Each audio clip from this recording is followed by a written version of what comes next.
Welcome to our channel. Today we how to configure Google Sheets for data analysis, complete guide step by step clearly. Open Google Sheets in your browser. Create a new spreadsheet by clicking on blank. Rename your spreadsheet by clicking on Untitled Spreadsheet in the top left corner. Enter your data into the spreadsheet. Make sure each column has a clear header. Use appropriate data types for each column, such as text, numbers, or dates. Highlight your data range for easier reference. Select the data menu at the top. Choose Sort Range to organize your data. Decide whether you want to sort in ascending or descending order. To analyze your data visually, insert a chart. Click on the Insert menu and select Chart.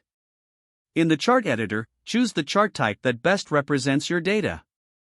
Customize your chart by adjusting titles, labels, and colors.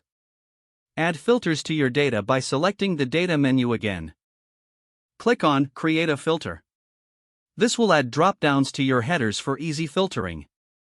Use conditional formatting to highlight key data points. Select the cells you want to format. Go to Format and then Conditional Formatting. Set your rules and choose the formatting style you prefer. To summarize your data, use pivot tables. Click on Data and select Pivot Table. Choose the data range for your pivot table. In the Pivot Table editor, select the rows and values you want to analyze. Create calculated fields if needed for deeper insights. Lastly, explore various functions for data analysis. Common functions include SUM, average, counta, and VLOOKUP. Practice using these functions in your data to gain actionable insights.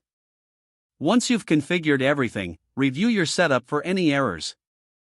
Make adjustments as needed to ensure accuracy and clarity. Your Google Sheets is now ready for comprehensive data analysis. If the page does not load, refresh the browser or try again in a private or incognito window. Don't forget to like this video and subscribe to our channel for more step-by-step tech guides.